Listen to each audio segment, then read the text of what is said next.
तो अब स्टार्ट करते हैं अपना नया टॉपिक एडमिशन ऑफ पार्टनर में इन्वेस्टमेंट फ्लक्चुएशन रिजर्व। देखो बेटा, जब हमें लॉस होता है ना तो हम ये रिजर्व बनाएंगे।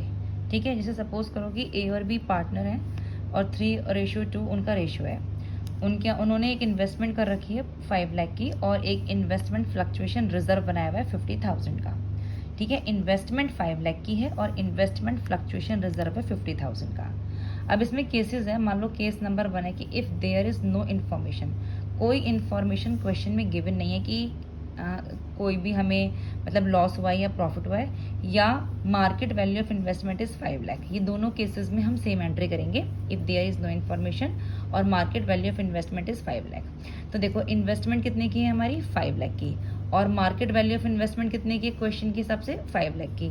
तो अगर माइनस करेंगे तो 0 आ गया, तो ना प्रॉफिट हो रहा है ना लॉस हो रहा है। तो जब हमें कोई लॉस ही नहीं हो रहा है तो हमारा ये रिजर्व यूज़ ही नहीं हुआ।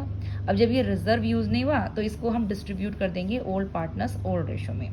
तो investment fluctuation reserve debit 50,000 to A's capital account to B's capital account old ratio में। ओल्ड रेशो है हमारा 3:2। ठीक है, अब इसमें सेकंड केस है कि if market value of investment is 4,80,000। तो इन्वेस्टमेंट है हमारा 5 लाख का और मार्केट वैल्यू ऑफ इन्वेस्टमेंट की है 4,80,000, यानी 5 लाख इन्वेस्टमेंट था फर्म का और मार्केट वैल्यू होगी 4,80,000 की, यानी कम हो गई। तो 20,000 का हमें लॉस हो गया। ये 20,000 लॉस हम इन्वेस्टमेंट फ्लक्चुएशन रिजर्व से हम अपना क्या करेंगे, हम अपना बियर करेंगे। देखो बेटा, तो अब एंट्री क्या होगी, इन्वेस्टमेंट फ्लक्चुएशन रिजर्व 50,000 का हमारा रिजर्व है और इन्वेस्टमेंट का लॉस है हमें 20,000 का। ये इन्वेस्टमेंट का लॉस हमें 20,000 का आया है ना, तो ये 20,000 का हमारा लॉस है। अब 50 में से 20 तो हमने लॉस अपना रिकवर कर लिया। अब बाकी का जो रिमेनिंग 50 में से 20 के 30 बचा, वो ओल्ड पार्टनर्स ओल्ड रेशियो में डिस्ट्रीब्यूट कर लेंगे, यानी ये 30,000 3:2 में डिस्ट्रीब्यूट हो जाएगा। अब केस थर्ड है कि if market value of investment is 4,50,000। तो देखो, इन्वेस्टमेंट हमारे 5 लाख के थे, मार्केट वैल्यू इन्वेस्टमेंट की 4,50,000। तो माइनस किया, 50,000 का लॉस आ गया। ये 50,000 का लॉस हमें इन्वेस्टमेंट फ्लक्चुएशन रिजर्व से रिकवर करना है। तो देखो, एंट्री होगी हमारी investment fluctuation reserve debit 50,000 to investment 50,000, क्योंकि लॉस हमारा 50,000 का ही था और इन्वेस्टमेंट फ्लक्चुएशन रिजर्व भी 50,000 का था, तो पूरा का पूरा इसमें चला गया। अब पार्टनर्स के डिस्ट्रीब्यूट करने के लिए यहाँ पे कुछ भी नहीं है। अब आते हैं केस नंबर 4 पे कि if market value of investment is 4,20,000। अब देखो, इन्वेस्टमेंट हमारा 5 लाख का है और मार्केट वैल्यू होगी 4,20,000 की, तो 80,000 का लॉस हो गया।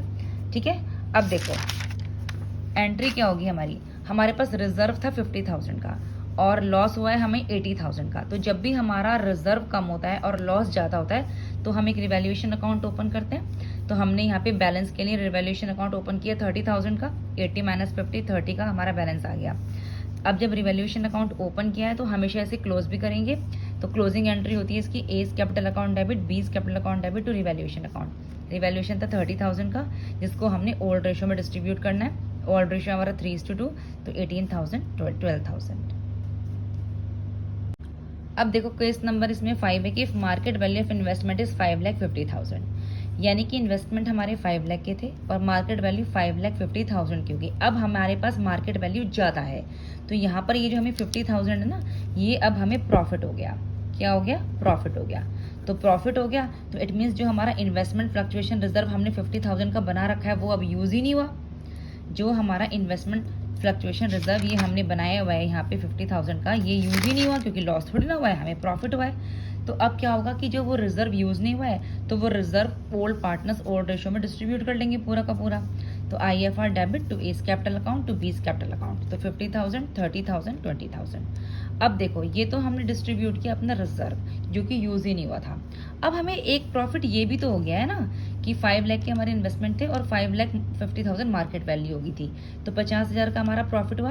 अब जब भी हमें प्रॉफिट होता है तो रिवैल्यूएशन अकाउंट क्रेडिट होता है। जब लॉस हो रहा था तो हम रिवैल्यूएशन अकाउंट को डेबिट कर रहे थे, अब हमें इनकम हो रही है, मतलब गेन हो रहा है, तो रिवैल्यूएशन अकाउंट को क्रेडिट करेंगे। ये वाला प्रॉफिट अब हम रिवैल्यूएशन अकाउंट में डालेंगे क्योंकि ये हमें इन्वेस्टमेंट से हुआ है। तो ये investment account debit to revaluation account 50,000। देखो बेटा, ये 50,000 वो है जो हमारा रिजर्व था, जो यूज़ नहीं हुआ, हमने डिस्ट्रीब्यूट कर लिया। ये हमारा 50,000 वो है जो हमें ये प्रॉफिट हुआ है अभी, ठीक है। इसको पहले हमने रिवैल्यूएशन अकाउंट में डाला, जब भी हमें प्रॉफिट या गेन होगा तो रिवैल्यूएशन अकाउंट क्रेडिट होगा। अब जैसा कि बताया कि रिवैल्यूएशन अकाउंट अगर ओपन हुआ है तो उसको सेकंड एंट्री में भी लेके आओ, तो इसको फिर हम एंट्री में लेके आएंगे revaluation account debit to A's capital account to B's capital account. ये डिस्ट्रीब्यूट कर लेंगे, ये वाला जो प्रॉफिट हुआ है ये अब डिस्ट्रीब्यूट कर लेंगे ओल्ड पार्टनर्स ओल्ड रेशो में, तो 30,000 20,000। तो ये जो हमें इनकम हुई ना 50,000 की, पहले ये हमने रिवैल्यूएशन अकाउंट में ट्रांसफर की, रिवैल्यूएशन अकाउंट क्रेडिट किया, अब इसी प्रॉफिट को ओल्ड पार्टनर्स ओल्ड रेशो में डिस्ट्रीब्यूट कर लेंगे। तो एंट्री बनेगी, क्योंकि क्रेडिट हुआ है तो डेबिट भी होगा, revaluation account debit to A's capital account to B's capital account, 30,000 20,000।